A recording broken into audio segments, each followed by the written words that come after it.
I'd like to call the 36th meeting of the Mayor and City Council to order on Monday, July 26, 2021 at 6 p.m. Ms. Marino, can you please call the roll? Mr. DeWalt? Here. Mr. Les? Here. Mr. Smith? Here. Mr. Sidnor? Here. President Nicholas? Here. Mayor Mo?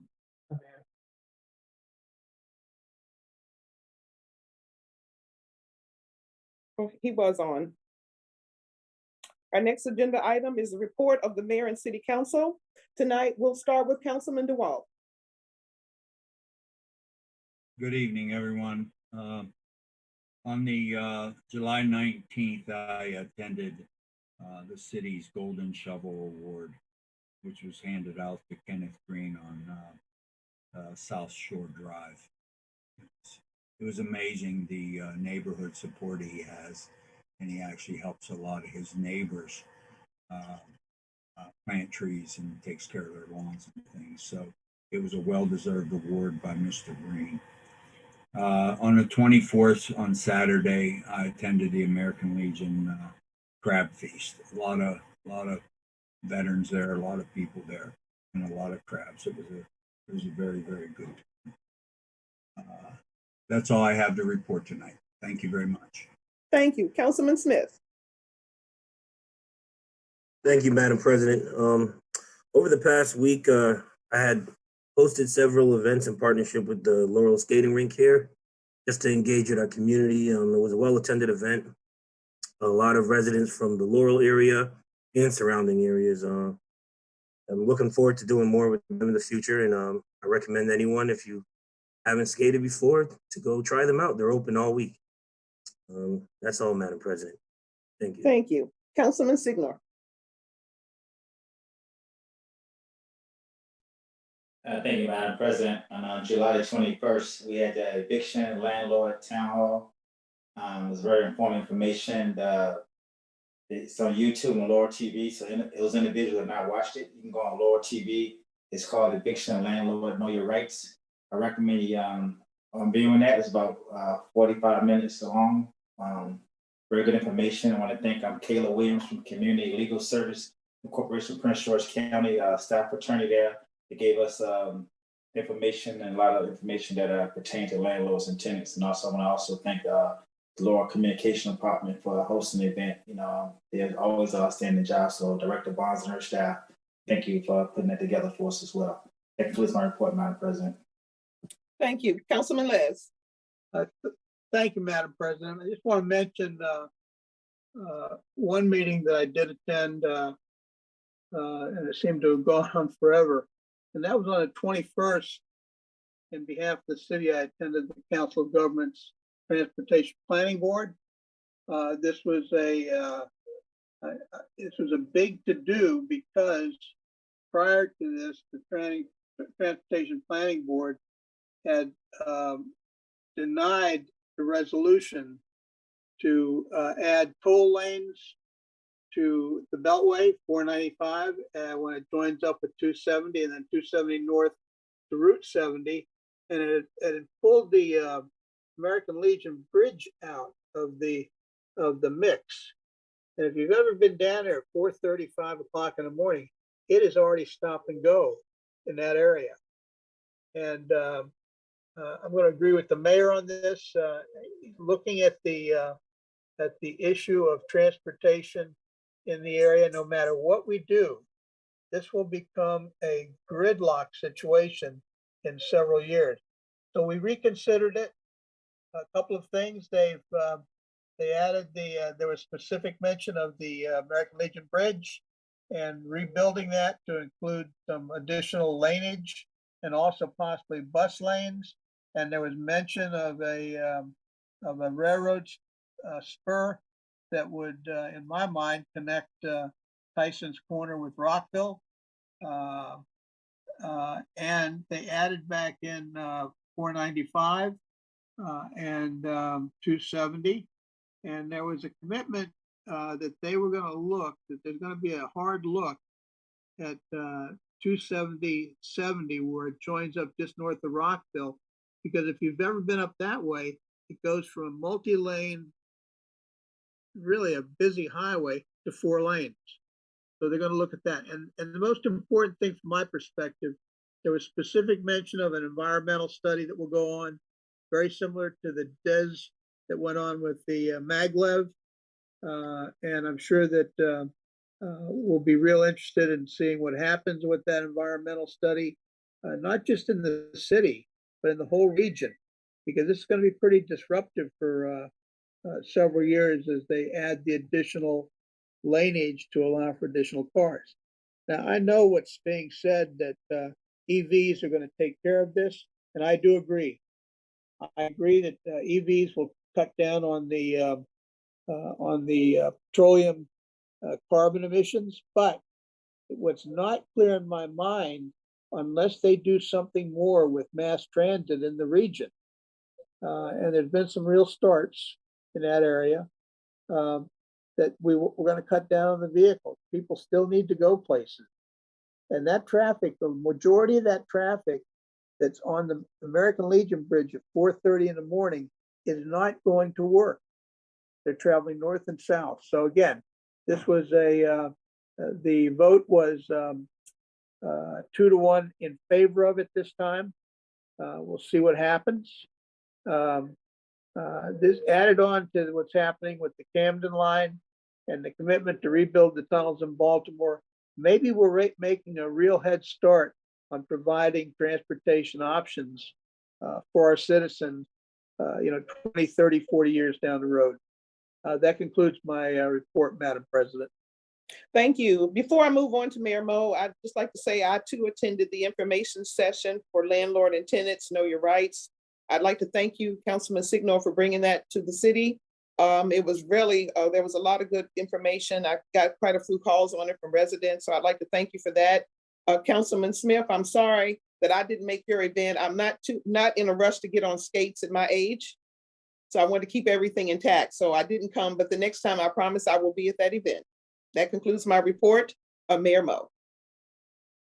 Thank you, Madam President. Just a couple things. First, I want to offer condolences to Len Buchholz. Lenny was a former member of the Laurel Fire Department, born and raised in Laurel. His parents still live on Green Hill Avenue, so we wish them our condolences and thoughts and prayers for Len's friends and family. Also to Everett Red Miles, who passed away. Everett and his wife Jean were very involved in the CERT program as well as the police alumni, and all around, there when you needed volunteers. So we wish Jean our condolences and the family and friends of Everett on his passing. Both Len and Everett's were held over the weekend. So we again offer our condolences to the Red Miles family and wish them the very best.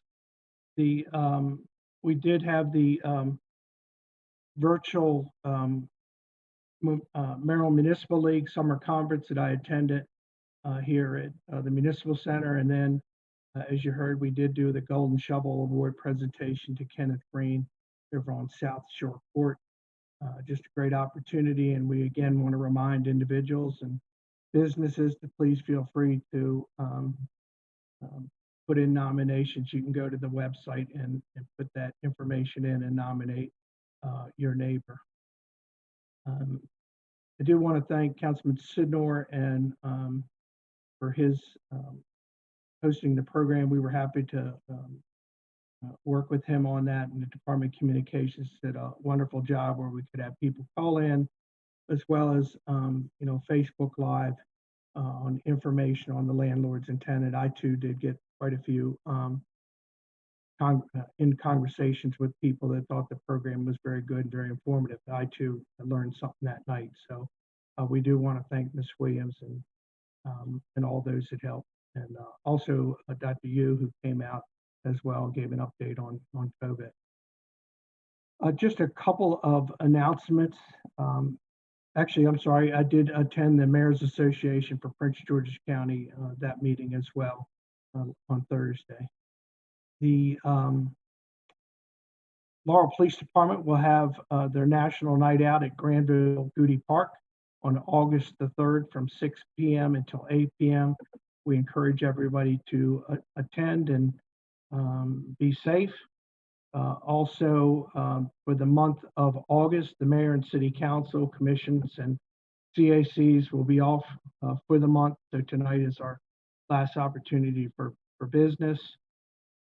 And then I also want to remind everybody about Kyle Snyder, who is former council member Gail Snyder's grandson. He is over at the Olympics. Wrestling starts on Sunday, August the 1st. 2021. He is ranked second, but we know that he will beat the Russian again this year to be number one and bring back the gold. So we wish Kyle the very best. If you get the Olympic channel or go to the Olympic channel, you'll be able to find out exactly the times that Kyle will be wrestling. So we wish him the very best. The last thing, as you heard, we gave you an update on the American Rescue Plan and our program. We continue to work on that internally. As of the other day, we still had not received any funds.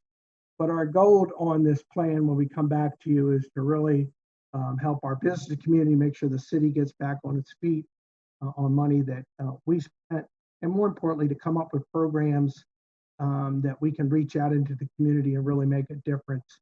As long as the regulations are met under the feds on this American Rescue Plan. So there's a lot of information out there.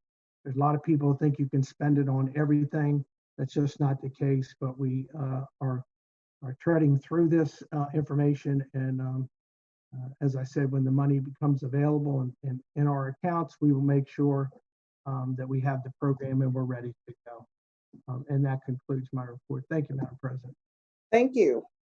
Our next agenda item is general public hearing Due to the COVID-19 pandemic, the city of Laurel will be holding virtual meetings. The public is asked to submit written testimony on agenda items to the Laurel City Clerk at krau, which is Kim Rao, at laurel.md.us by 2 p.m. on meeting days and to register for the Zoom meeting information. Ms. Barno, is there anyone signed up to speak? Madam President, we do have one person that is signed up to speak by the name of Ruth Walls. Okay, I'm going to open the public hearing at 6:12 p.m. Ms. Walls, could you please state your name and address?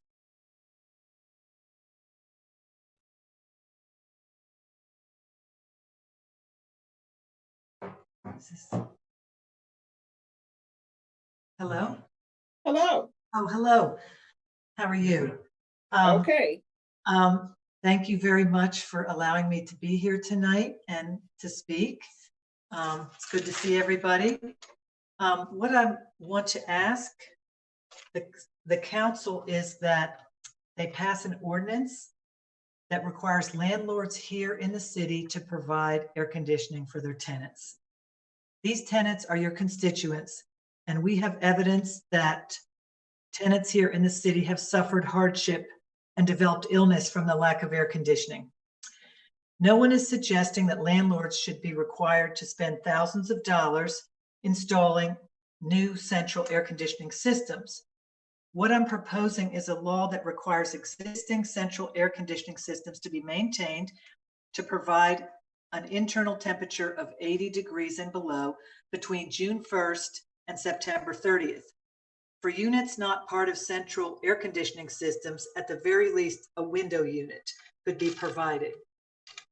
I have discussed this issue with numerous local residents and have to date acquired 73 signatures on a petition supporting this legislation.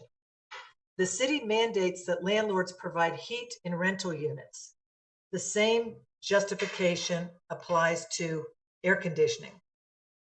We don't allow animals, to suffer in heat. We shouldn't allow humans to. It was very interesting when I went out to get signatures. There was only 3 people that didn't want to sign. One person said their family never signs petitions. Another person said they didn't understand it. And the third person said, well, I already have my air conditioning, so why should I sign that? Everybody was in agreement. Montgomery County recently passed an ordinance where they're not allowing any of their residents to suffer in heat. And I think they're very, very progressive. I know that everybody here on the council is a caring person. You wouldn't be in this job if you weren't. And I know that everybody here on the council wouldn't allow a loved one or family member to sit in sweltering heat. And, I feel like it's something humane that we need to do in the city. I really do. And maybe there's not a lot of this going on, but I came across the situation and I know you're aware of it. And it was 2 years ago. And the landlord refused to fix it. And that's when I learned about this, when the code enforcement came out and said, well, we're going to make them fix the heat for the winter, but we don't get involved in air conditioning. I didn't even realize this. So I'm begging you, I know you're caring people. I know you don't want anybody to suffer, to please pass an ordinance so we can help people and not have people suffer. And that's really all I wanted to say. And I thank you for letting me speak. Thank you so much. I'm going to close the public hearing at 6:16 p.m. Thank you. Thank you. We have a court reporter for this agenda item. It is a second public hearing with possible action on ordinance number 1978, map amendment number 915, an ordinance of the mayor and city council of Laurel, Maryland, to approve map amendment number 915 to change the use from office to a mix of residential and commercial for the property known as 14504 Greenview Drive, Laurel, Maryland, 20708, submitted by B2 and 10 GC LLC and by Db Lakeview LLC, and providing an effective date. I've read the title into the record for the second reading. Mr. Love, you have the floor. Can you hear me, Madam President? Yes. Thank you, and good evening, Madam President, Mayor, and council members.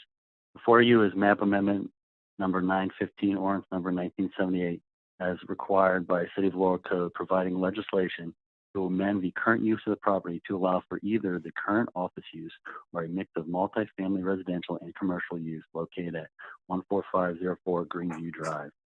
The applicant is proposing to develop the current office building at 14504 Greenview Drive into 185 apartment units and first floor retail of approximately 6,000 square feet. The applicant will be proposing to construct an addition to the rear of the current building, which will be included on the later application. Under the date of June 7, 2021, the application and cover letter asking for comments were also sent to the following agencies: the Maryland State Highway Administration, the Washington Suburban Sanitary Commission, Prince George's County Health Department, Baltimore Gas and Electric, the Maryland National Capital Park and Planning Commission, Prince George's County Department of Permitting, Inspections and Enforcement, Verizon, and Prince George's County Public Schools Department of Capital Programs. Under the date of June 7, 2021, a memorandum asking for comments was sent to the following city departments: Department of Public Works, Police Department, Department of Parks and Recreation, and the Office of the Fire Marshal and Permit Services. Following agency responses were received. No issues with the requested comments from Prince George's County Health Department, Maryland State Highway Administration, Washington Suburban Sanitary Commission, and the Prince George's County Public Schools Department of Capital Programs. The following responses received from city departments. The Laurel Police Department had no comment. With the Laurel Department of Parks and Recreation had no issues with the request. The City of Laurel Fire Marshal, no issues with the request. And the City of Laurel Department of Public Works had the following comment: the applicant needs to revise their traffic and parking study and resubmit to the Public Works for review. No other comments were received. On June 28, 2021, a letter explaining the nature of the application and advising of scheduled public hearings on the application before the Planning Commission was sent by certified mail to all contiguous property owners. A memorandum from the City of Laurel Planning Commission to the Mayor and Laurel City Council dated July 15, 2021 reads as follows.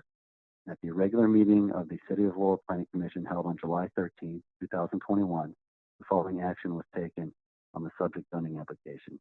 Mr. Wilson made a motion to recommend approval of the map amendment application number 915 for 14502 and 14504 Greenview Drive, Lowell, Maryland 20708 to the Mayor and City Council. Chairwoman Bettman seconded Mr. Wilson's motion.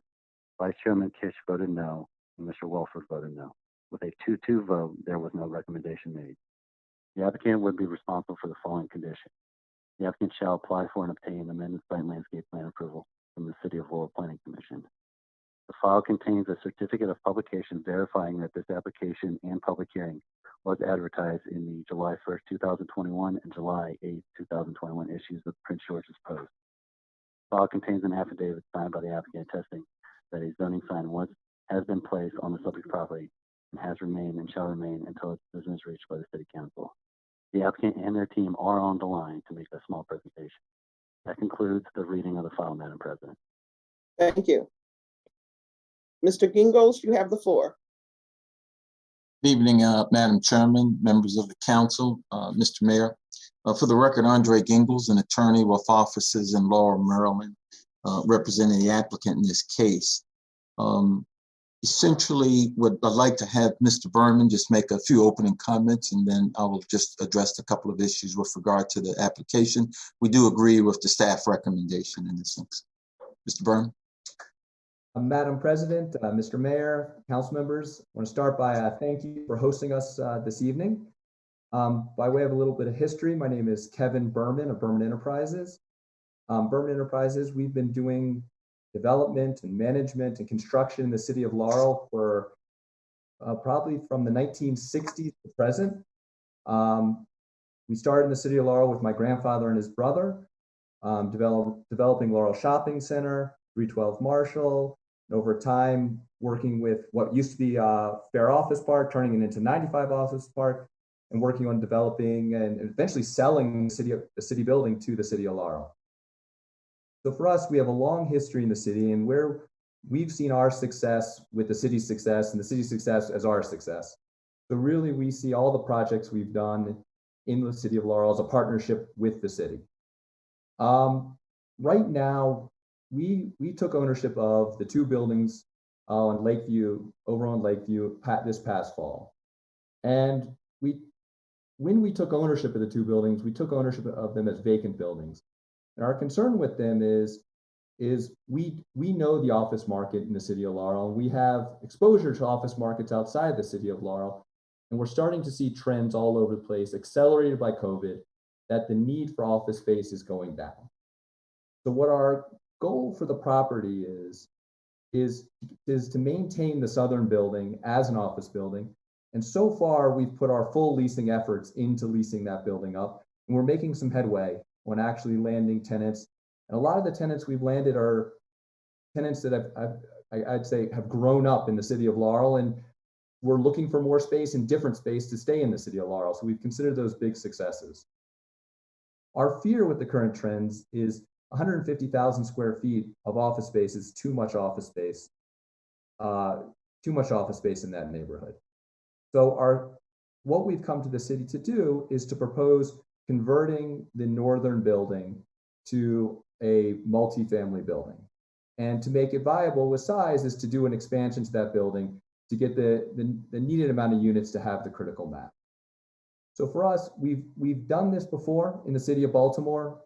We took over an office tower downtown. It was half the building we converted to multifamily, half the building we kept as office.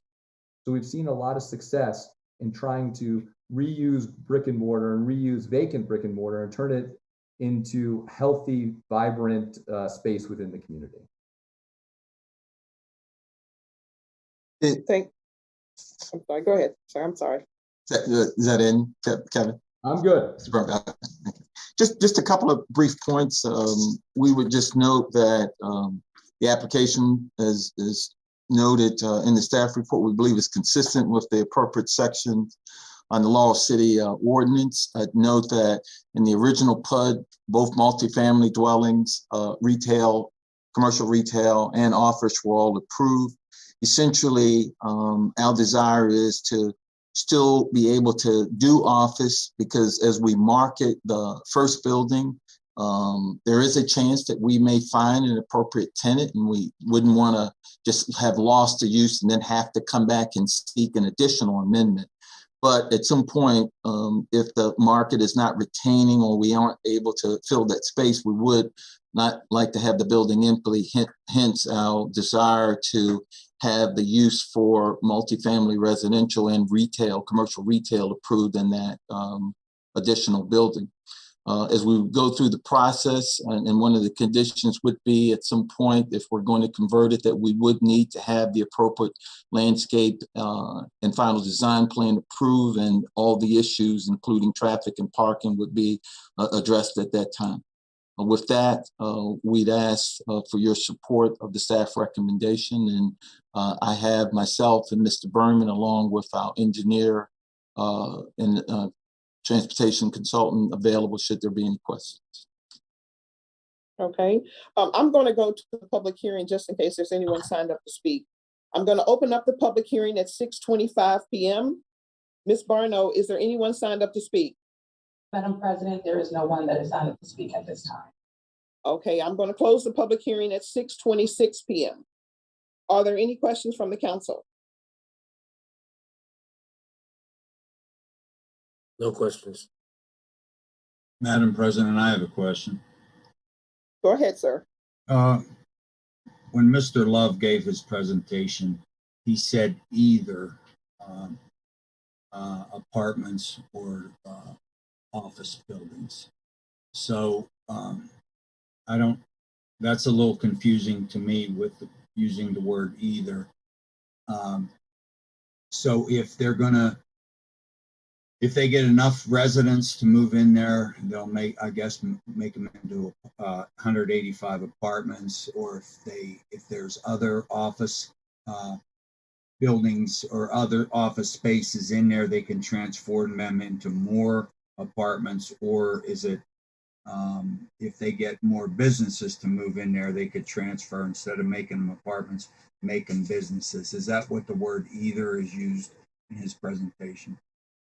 I can actually answer that, yeah, Madam President. So we want to put the applicant want to be able to market it as an office until they go through process with a conversion and actually convert it. They want to have that opportunity so they wouldn't have to come back through council, say they get a office tenant to do that. So essentially they're going to continue to market as an office.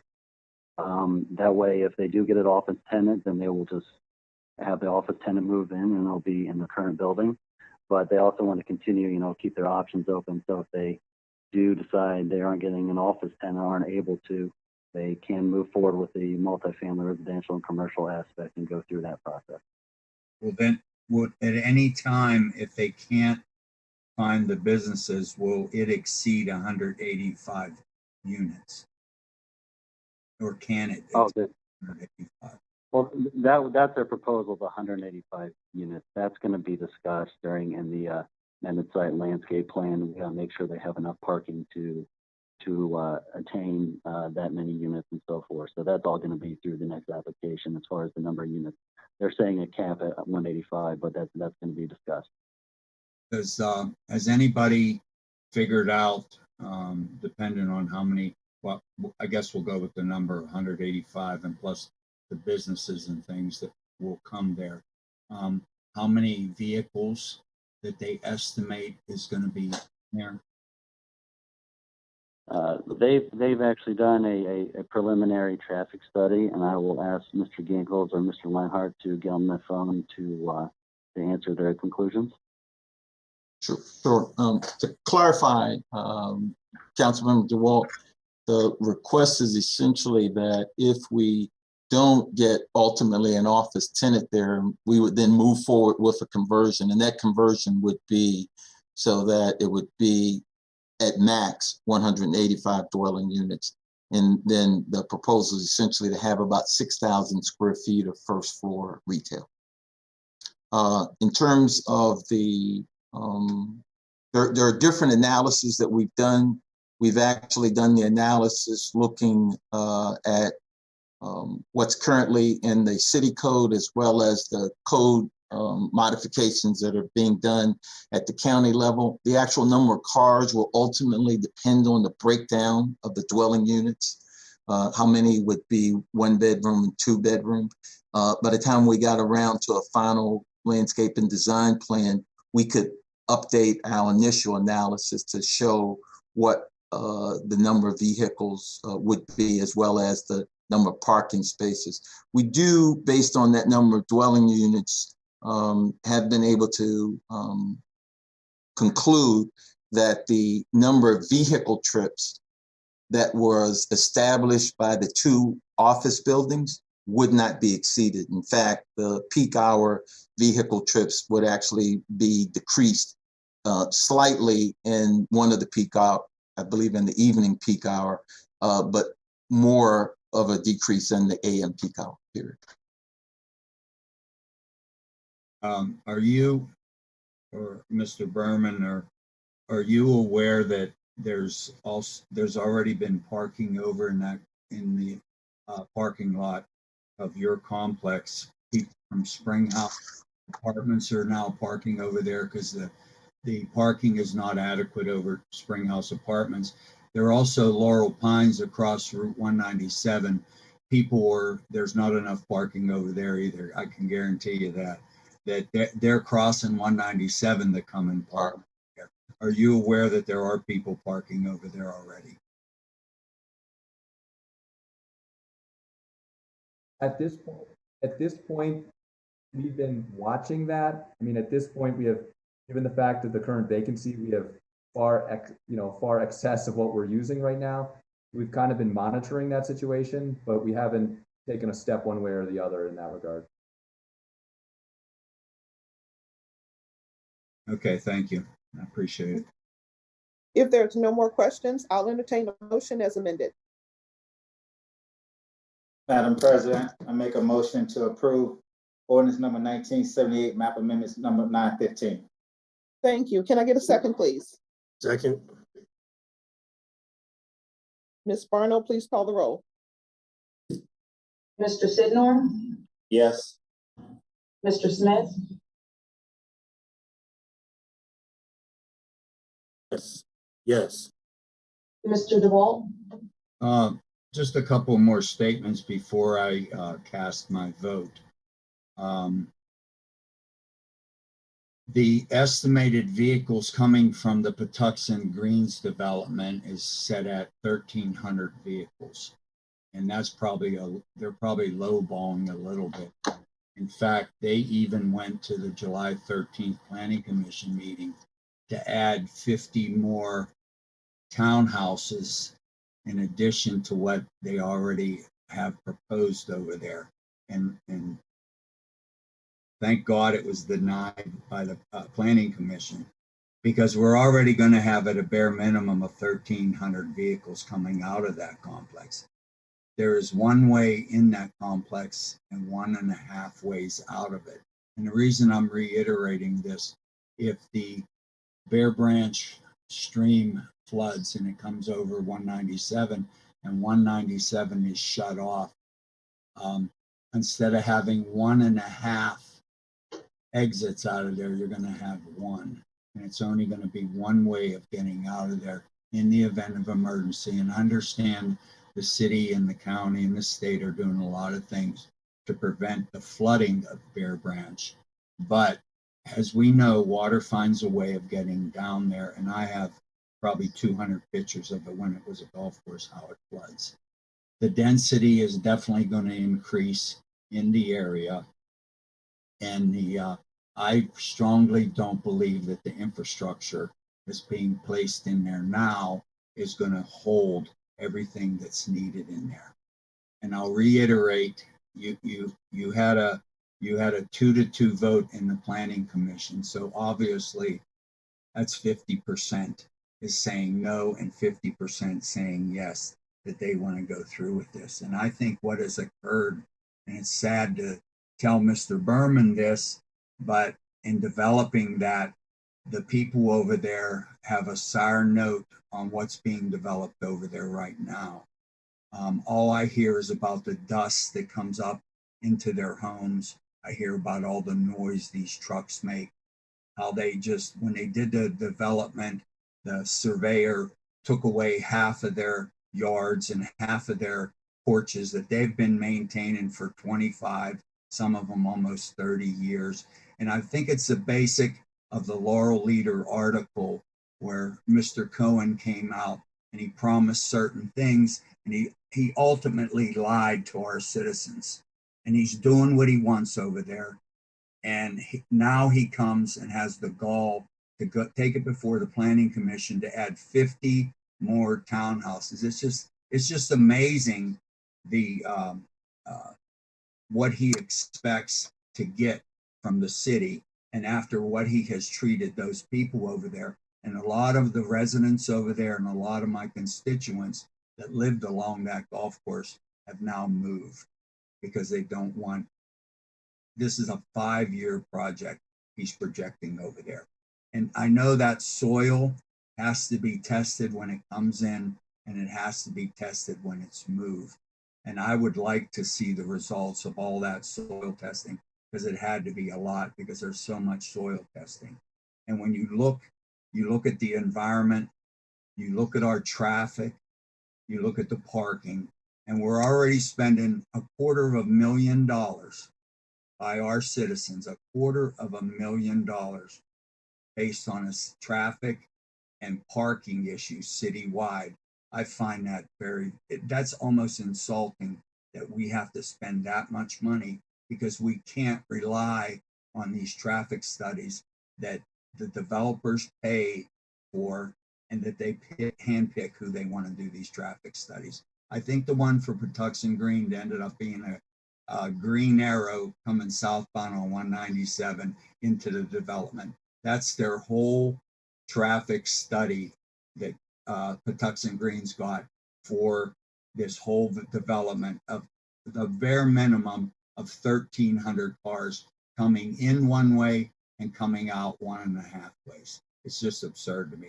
And my vote is for the environment. It's for what the people want. And it's for the parking and the traffic, which has become absolutely horrible.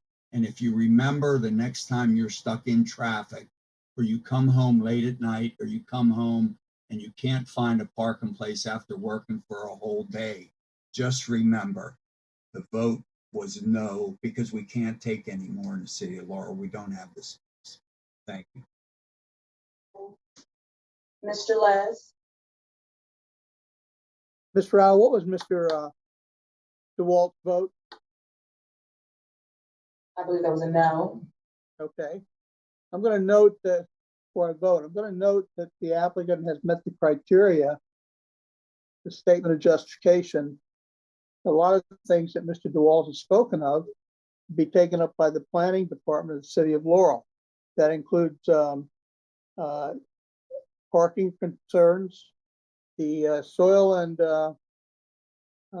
the soil conservation district will take up any impacts on the stormwater management that might occur due to any additional construction between those two buildings. And then that will pass down through the Park and Planning Commission in the county to the city. They'll approve whatever plans are submitted to them, and then they'll come down to the developer to implement. I'll note that this property is, as I've said before, my experience with this property goes back to the late 50s when it was Laurel Pines. That was subsequent, when it became the golf course, it was subsequent to them tearing down the racetrack that was there. It was a board track. I've been down there several times. Every time it's rained recently, I go down, get my car and go down there and look around. So I can take a look at the holding areas for the stormwater management and where the water is appearing to flood. The difficulty with this property is the flooding is taking place from the Prince George's County unincorporated areas where the old radio station used to be, down onto this property. And perhaps somebody ought to write a letter. Perhaps my council colleagues might want to write a letter to the county and ask them to take care of that. They can stop it before it gets to this property. The other thing is, I don't see flooding on the property. I see that the holding areas sometimes become saturated, and then the stream beds fill up. And with that, I'm going to vote yes on this. President Nicholas? Yes. Mayor Mo? I just want to thank the Berman family for all their many years of working with city government and for your businesses that you have brought to the city and working to continue to bring others. I think when we had the initial meeting, you wanted to do both of those buildings, and we had a long discussion, and you committed to fill one building and try to fill two with businesses. And I think what we've done here is done a good compromise. And the office is getting more and more difficult if you go around the city. Now that post-COVID or almost post-COVID, we're seeing other people. We're doing it tonight. We're not in City Hall. We're all over the place. And we're seeing businesses do that. And do we really want to see businesses or buildings vacant? That brings a lot of different issues, in that community, wherever they may be. So I do want to thank you for that. And I'll concur with council, but I also want to make a couple other statements here because, there's a lot of misinformation that has always been put out about the Tucks and Greens. Everything is on our website. Any of the reports, I'm not sure what traffic study was talked about tonight. That is just not the case. And we do a review of traffic studies. You still have a long way to go, Mr. Berman, on traffic studies, green space, and other things that must be met. So we hold people accountable. And Director Love, who's on the line, and the code enforcement people, when we get complaints, we're down there and we're addressing those with the developer. So I encourage people, you don't have to listen to me. The information is online. It's all there. Every project we do, Mr. Berman's will be on there, and things will be added as we go forward. But I encourage the public not to, listen to some of the rhetoric that goes on here all the time about Tucks and Greens, but encourage you to read the information yourself. With that, I'll concur. Thank you, Madam President. Thank you. Our next agenda item is second public hearing with possible action on ordinance number 1980, an ordinance of the mayor and city council of Laurel, Maryland, repealing and reenacting with amendments chapter 18, building and building regulations of the Laurel City Code, article 1 through 13, renumbering sections and providing an effective date. I've read the title into the record for the second reading. Melanie, I'm gonna maybe mess up your last name. Is it Waringa? Waringa. Waringa. Do you have anything to add? Thank you. Good evening, Madam President, Mayor, City Council members. Before you is Ordinance 1980, as required by City of Laurel Code, providing legislation to officially change the name of the Office of the Fire Marshal and Permit Services to the Department of the Fire Marshal and Permit Services. If you have any questions, I'm here. Since no one has any questions, is anyone signed up to speak? Ms. Barno? Madam President, there is no one signed up to speak at this time. I'm going to open the public hearing at 6:43 p.m. and I'm going to close the public hearing at 6:43 p.m. Our next agenda item is second public hearing with possible action on ordinance number 1981, an ordinance to amend the general operating budget and capital improvement program of the mayor and city council of Laurel, Maryland for the fiscal year July 1st, 2020 through June 30th, 2021. Madam President, Madam President, Yes. was there a vote required on the previous item? Oh, I'm so No. sorry. Please forgive me. I'd like to entertain a motion for the last ordinance number I read, which was ordinance number 1980. Madam President, I make a motion to approve ordinance number 1980. Can I I'll get a second? I'll second. Ms. Barno, please call the roll. Mr. Sidnor, Yes. Mr. Les, Yes. Mr. DeWalt, Yes. Mr. Smith, Yes. President Nicholas, Yes. Mayor Mo. I'll concur. Okay, so I'm going to read the next agenda item again. The second public hearing with possible action on ordinance number 1981, an ordinance to amend the general operating budget and capital improvement program of the mayor and city council of Laurel, Maryland for the fiscal year July 1st, 2020 through June 30th, 2021. I've read the title into the record for the second reading. Ms. Saylor, do you have anything to add? Thank you, Madam President, Mayor Mo, and City Council members. As we've discussed previous two meetings this month, this is the fifth amendment for the FY 2021 budget. It's an increase of the general operating budget of $1,307,432 and an increase to the CIP of $983,830. Since the last meeting, there is no net change to the numbers, but we did have some additional adjustments to make based on the change of the environmental program manager, which is a person coming from Public Works to the city administrator's office. You'll see an additional $20,000 to the city administrator's budget. There were changes to the transfers in that section of the Department of Public Works between the admin, waste collection and disposal, and the automotive maintenance.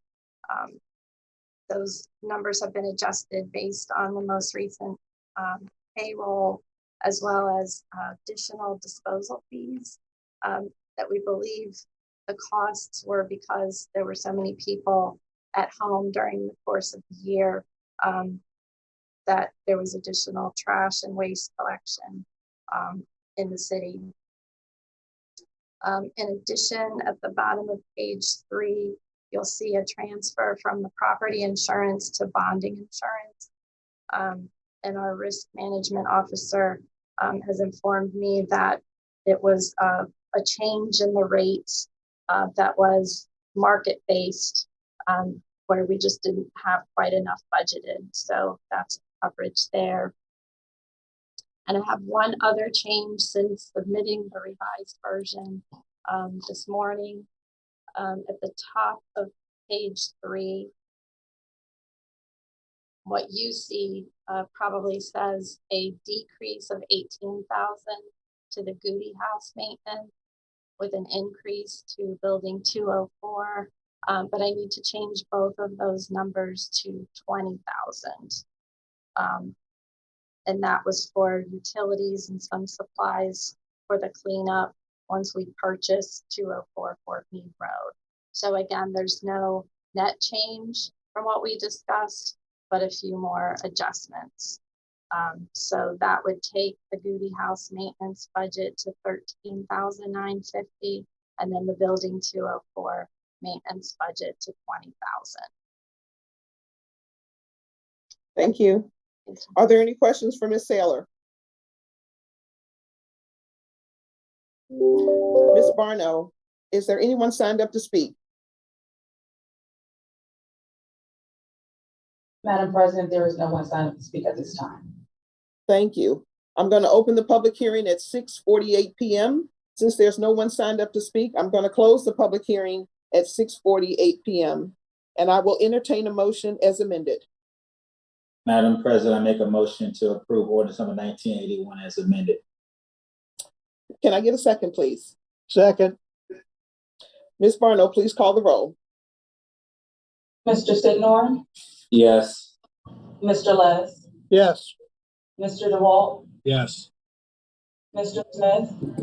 Yes. President Nicholas? Yes. Mayor Mo? I just want to thank Ms. Sale and her staff for getting this together. I know it's not an easy task, especially with all that we're dealing with here. And also I want to acknowledge and thank the council as well for your support. In this document, you may or may not have noticed, we've added another $250,000 for the retirement, and we added another $30,000 for training. And you know, there's other things throughout, but I think that shows your commitment to our employees. And with that, I'll concur. Thank you.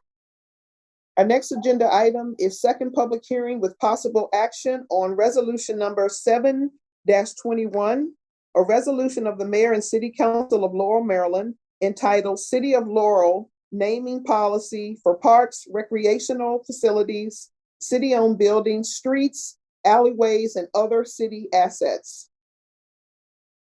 I've read the title into the record for the second reading. Mayor Mo, do you have anything to add?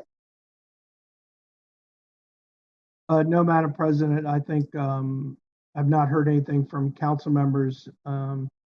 As I said before at the work session, I had gotten some feedback from Council Member Sidnor. We've added that into it, and I think it's a good policy. It took us a long time to get there. Our next policy coming deal will be the alley policy. So with this one, I think this takes care of some of the issues and puts some, for any mayor and any council, allows you to see why and how we're naming certain things. Thank you. I'm going to open the public hearing at 6:50 p.m. Ms. Barno, is there anyone signed up to speak? Madam President, there is no one signed up to speak at this time. I'm going to close the public hearing at 6:51 p.m. I'll entertain a motion. Madam President, I make a motion to approve resolution number 7-21. May I get a second? Second. Ms. Barno, please call the roll. Mr. Sidnor? Yes. Mr. Les? Yes. Mr. DeWalt? Yes. President Nicholas? Yes. I'm sorry, did I skip you, Mr. Smith? Yes. I'm sorry. And Mayor Mo? Yeah, I'll concur. Thank you. I'd like to take this time to say that the mayor and city council will take a recess during the month of August. If there is no further business to come before the council, this meeting is adjourned.